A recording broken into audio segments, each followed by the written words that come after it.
Welcome back to the channel. Have you ever seen someone use a joke as a weapon and call it honesty? And have you ever noticed how the deepest pain in a home often comes from words that weren't ever meant to be taken back? Tonight I want to tell you a story about karma, not as a spooky threat or a superstition, but as the quiet mathematics of cause and effect that plays out in everyday life. It is also a story about wisdom, because wisdom is not what you say in public. It is what you practice in private. And it is a story about compassion, because compassion is not only how you treat strangers, it is how you treat the person who trusts you enough to be vulnerable near you. Most of all, this is a story about awakening, the kind that happens when someone finally sees that cruelty is not strength, it is fear pretending to be power. I want to be very clear from the beginning about what this story is and is not. This story is not about judging anyone's body. It is not about telling you how someone should look. It is not about turning health into shame. This story is about dignity. It is about respect. It is about what happens when a person takes the most intimate relationship in their life and turns it into a stage for humiliation. That is not love. That is harm. And harm always returns, not because the universe is petty, but because harm reshapes the mind of the person who does it. And the mind you shape becomes the life you experience. Our story begins with a man named Daniel and a woman named Mira. They are not celebrities. They are not characters built for a dramatic plot. They are the kind of couple you could live next to without knowing what is happening behind their front door. They met in their 20s. They laughed easily back then. They made plans in the kind of hopeful tone young people use when they still believe the future will cooperate just because they want it to. Mira was warm. The kind of warm that shows up in small choices, remembering details, making space for other people, listening without trying to win. Daniel was charming, the kind of charm that makes life feel smooth. He could talk to anyone. He could make a room laugh. He could turn tension into jokes. People liked him because he made them feel at ease. And he liked himself because being liked felt like proof that he mattered.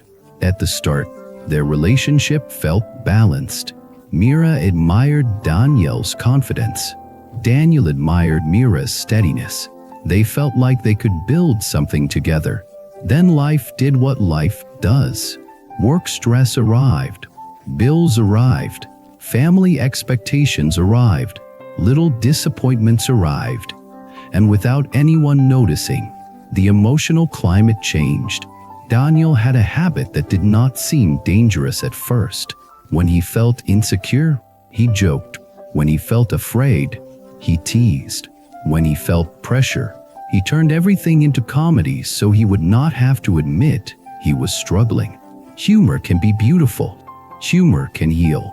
But humor can also become a mask that hides cruelty. And when cruelty hides behind laughter, it becomes harder to confront because anyone who objects gets accused of being too sensitive.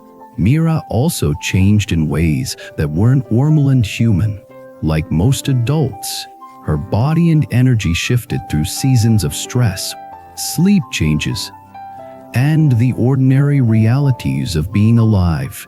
She also carried emotional weight that Daniel did not always see, because she tried to protect him from worry. She was the kind of person who would rather quietly handle something than announce she was struggling. She thought that was love. The love that requires silence about pain is not love. It is performance. One evening, it started with something small. Mira was getting ready for a dinner with friends. She tried on a dress, paused, and said softly that she did not feel comfortable. She did not ask Daniel to fix her. She did not ask for a speech. She just wanted a moment of gentleness, a moment of safety, a moment of being seen. Daniel looked up from his phone and said something that sounded like a joke to him. Something careless. Something like, maybe try not eating so much. Or maybe that dress would look better if you were lighter. The exact words matter less than the energy. And the energy was this: your discomfort is funny to me. Mira froze. Not in a dramatic way. Just a quiet freeze. The kind that happens when the nervous system suddenly learns it is not safe. She laughed a little, because laughter is sometimes the fastest way to cover shame. Then she turned away, pretending it did not matter. Daniel did not notice the turning away. He felt proud of his joke. He felt clever. He felt like he had said something honest. He told himself he was helping. That is how people justify harm. They call it honesty. They call it motivation. They call it concern. But concern does not humiliate. Concern does not mock. Concern does not make love conditional on appearance. That night, at the dinner, Mira smiled and talked and performed being fine.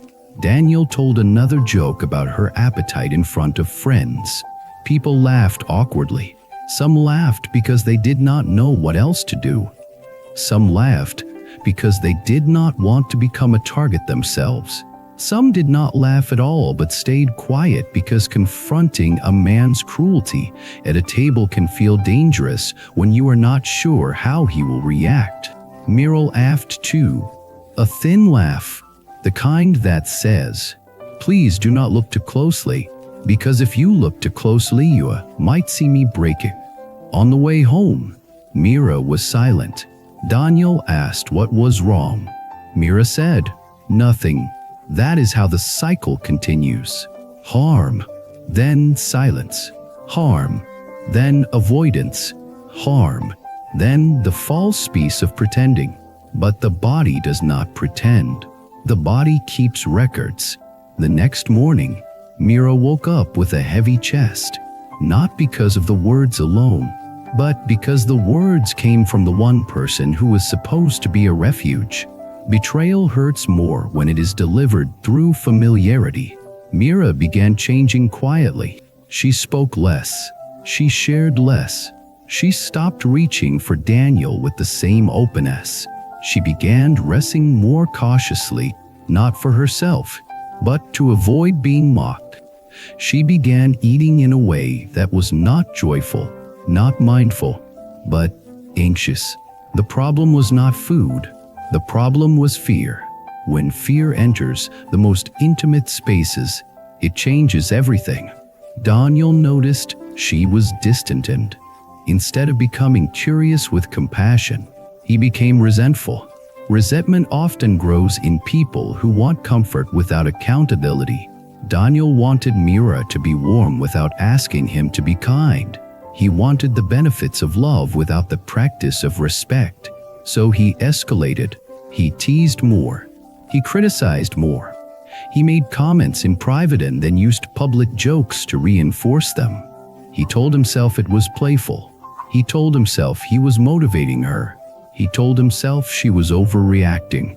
He did not want to face the truth because the truth would require humility. This is where karma begins, long before any dramatic event. Karma begins in the mind. When you practice contempt, you become a contempt FUL person. Contempt reshapes your attention. You start looking for flaws. You start feeding superiority. You start needing someone else to be small so you can feel big. That is poison. It feels like power for a while, but it is poison. Mira, meanwhile, was living a different karma. She was practicing endurance. She was practicing swallowing pain. She was practicing silence. Silence can look like strength, but silence can also be self-abandonment when it is used to avoid conflict at the cost of your dignity. One night, Mira sat alone in the living room after Daniel fell asleep. She did not cry loudly. She simply felt a quiet exhaustion spreading through her. She looked at her hands and realized she had been working so hard to keep their home peaceful. But peace built on humiliation is not peace. It is a ceasefire where one person is constantly disarmed. She asked herself a question that many people avoid because it can change everything. If my best friend told me her husband spoke to her like this, what would I tell her? The answer arrived immediately. She would tell her friend that it was not okay. She would tell her friend that love is not humiliation. She would tell her friend that kindness is not optional. She would tell her friend to protect her dignity. Then Mira realized the real problem. She had compassion for everyone except herself. This is a common pattern. People become generous outwardly and harsh inwardly. They excuse harm because they want to believe love will eventually transform the person harming them. But love does not transform cruelty without boundaries. Boundaries are not the opposite of love. Boundaries are love with wisdom. So Mira began doing something that looked small from the outside, but was enormous on the inside. She started paying attention to her own nervous system. She noticed how tense she felt when Daniel walked into a room. She noticed how she held her breath before he spoke. She noticed how she rehearsed answers in her head to avoid being mocked. Those were signals. Her body was telling her that she did not feel safe. Safety is not only about physical danger. Emotional safety matters too. Emotional safety is the foundation of trust. Without it, even the nicest house becomes a cage. Mira also began talking to someone, a friend, an aunt, a counselor, someone she trusted. She told the truth, and the truth sounded different when spoken aloud. In her head, she could minimize it. Spoken aloud, it became clear. It was not a joke problem. It was a respect problem. Her friend asked a question that changed the way Mira saw everything. Why do you think you deserve to be spoken to like this? Mira did not know how to answer. She realized she had never asked that question. She had been so focused on keeping the marriage stable that she forgot to ask whether stability was worth the cost.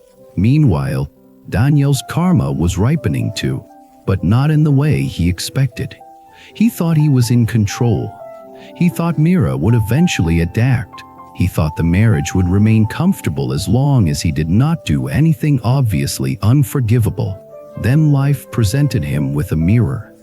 At his workplace, a new manager arrived. The manager was sharp, confident, and careless with empathy. The manager loved joking at other people's expense.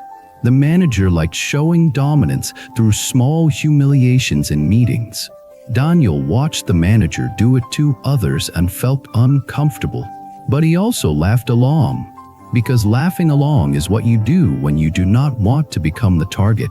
Then the target became Daniel. One day, Daniel presented an idea. The manager smirked and made a joke about Daniel's competence. People laughed awkwardly. The manager continued, adding a few more comments, each one designed to make Daniel smaller in public. Daniel felt his face burn. He felt his heart race. He felt shame. He felt rage. He felt powerless. And in that moment, something occurred to him like a shock. This is what I do to Mira. Not exactly, not in the same context, but in the same emotional shape, the same public shrinking, the same laughter that cuts, the same humiliation disguised as humor. Daniel went home that night angry, but the anger could not find a clean target. He wanted to blame the manager. He wanted to blame the workplace culture, but the memory of his own jokes toward Mira sat in his chest like a stone. He walked into the house expecting comfort. He wanted Mira to soothe him. He wanted to be cared for. But Mira was not warm the way she used to be. She greeted him politely and continued what she was doing. Daniel felt offended. He asked why she was cold. Mira looked at him for a long moment and said something simple. I am not cold. I am tired. Daniel wanted to argue, but his mind was still carrying the humiliation from work. His ego was bruised, and when the ego is bruised, it sometimes becomes honest for a moment. Because it cannot keep pretending it is superior. He asked Mira what she meant. Mira did not explode. She did not scream. She did not list every insult with dramatic flair. She spoke with a calm that frightened Daniel more than anger would have. She said, "When you joke about me, it hurts. When you mock me, it changes how I feel in my own home. I do not feel safe when you do that."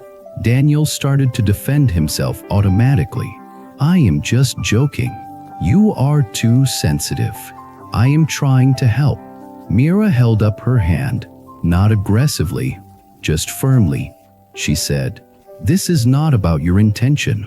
This is about the impact. If you truly care, you will stop." That sentence is wisdom. It is also a boundary. Daniel felt panic rise, not because he suddenly became compassionate, but because he sensed something he had ignored for too long. Mira was not begging anymore. She was stating reality. And when someone stops begging, it means they are ready to walk. Daniel promised to stop. Mira did not celebrate. She simply said, "I need to see change, not hear words."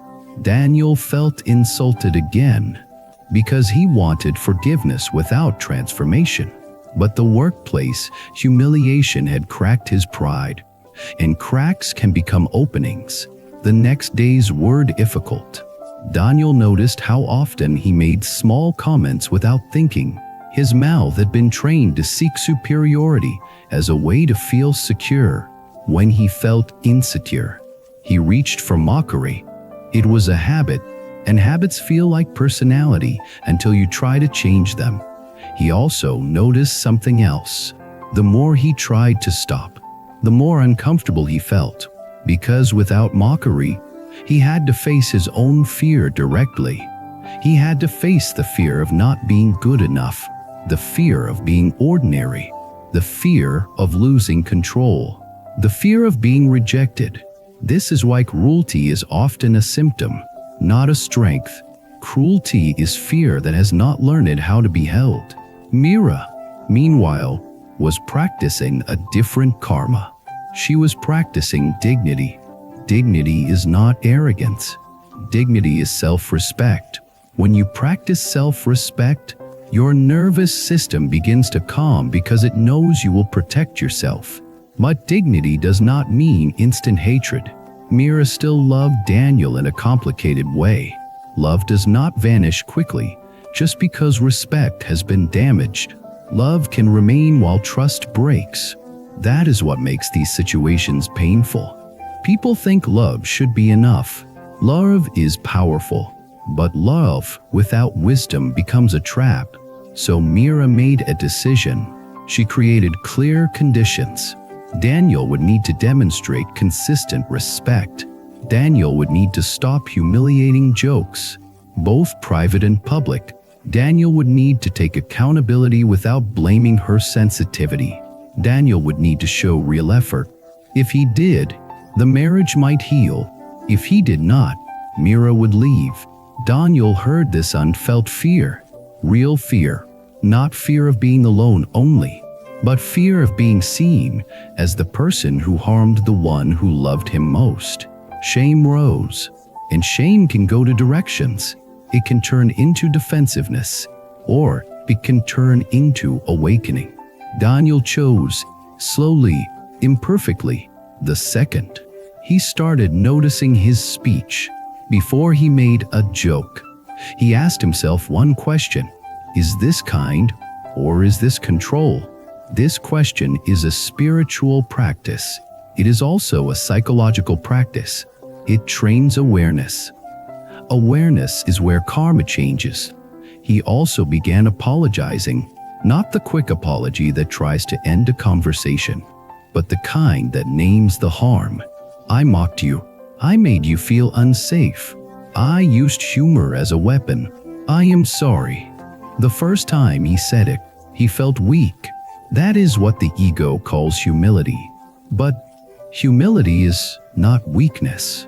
Humility is strength without performance. Mira listened. She did not rush to comfort him. She said thank you for saying it. Then she continued living her life. This was new. She was no longer managing his feelings.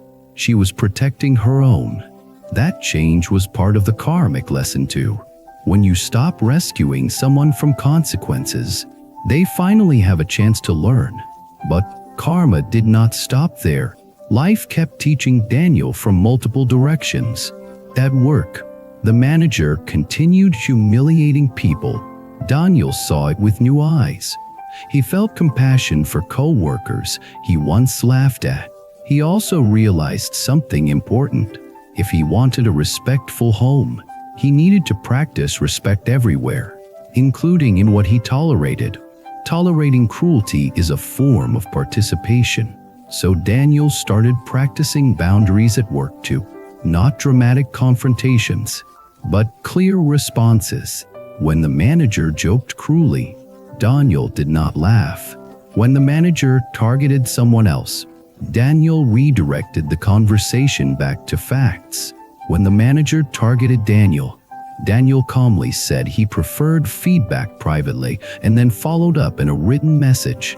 This did not make the manager kinder overnight, but it changed Daniel's inner posture. He was no longer begging for approval through laughter. He was practicing dignity too. Now, here is where the hardest lesson arrived. The one that truly taught Daniel the cost of his old behavior. And I want to handle this part carefully, because the goal is not shock, it is meaning. Mira began withdrawing not only emotionally, but physically in the sense of presence. She spent more time with friends. She focused on her own routines. She built a life that did not revolve around Daniel's mood. This was not revenge. This was recovery. Daniel noticed and felt panic. He tried to become extra nice. He brought gifts. He used compliments. But compliments can feel empty when rust has been damaged. Mira did not want gifts. She wanted safety. One evening, Mira told Daniel she wanted some time apart, not necessarily divorce yet, but space. Space to breathe without monitoring his tone. Space to remember who she was before she started shrinking. Daniel begged. He promised more. He cried. He said he would change completely. Mira listened, and her eyes were not angry. They were tired and clear. She said, I hope you do change, but you cannot ask me to sacrifice myself while you learn. That sentence was the hardest karma for Daniel. Not punishment, but consequence. His actions had created a reality in which Mira needed distance to heal. He spent the first nights alone in their home, feeling the weight of silence. He used to fill silence with jokes. Now he had to sit with it, and in the silence, he began seeing the story of his own mind more clearly. He saw how often he tried to feel powerful by making someone else small. He saw how he used humor to avoid vulnerability. He saw how he feared being ordinary and tried to prove superiority in the easiest way possible, through mockery. This seeing is awakening. Awakening often feels like embarrassment at first, because you see yourself without the flattering story. Daniel began doing something he had never done seriously. He began practicing compassion as discipline. Not sentimental compassion, but daily choices that retrain the mind. He stopped making jokes at people's expense, even in casual friend groups. He apologized to a friend he had teased cruelly years ago. He started listening more than speaking. He started asking Mira what she needed rather than telling her how she should feel. He started learning the difference between supporting health and using shame as control. And he began facing his own insecurity directly. He realized his fear of being judged had been driving his cruelty. The manager at work had shown him what it feels like. That mirror was not random. That mirror was karma. When you put humiliation into the world, you become the kind of person who lives in humiliation, even if nobody humiliates you. because your mind is trained to see relationships as power games. Daniel started changing the game. He worked on his self-respect without stepping on anyone else. He exercised not to impress or punish himself, but to regulate stress. He ate more mindfully, not out of fear, but out of care. He learned that taking care of the body should never be used as a weapon against the self or others. He began noticing how much culture teaches people to equate worth with appearance, and how that belief poisons love. He also started noticing something deeper. When he was kinder, he felt calmer. This surprised him. He thought kindness would make him weak.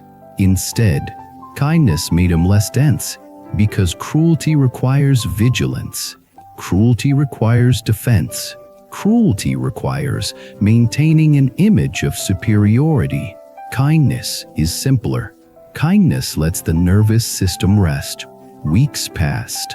Mir saw changes, not perfection, but consistency. And consistency is what builds trust. Mira agreed to meet Daniel for coffee, not as a romantic gesture, but as a conversation. She told him the truth about what the mockery had done to her. She said it made her doubt herself. It made her anxious.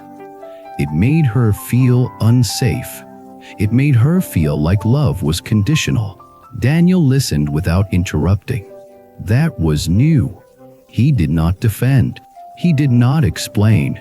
He did not say he meant well. He simply listened and said, "I understand. I did that. I am sorry." Mira asked him a question that tested whether the change was real.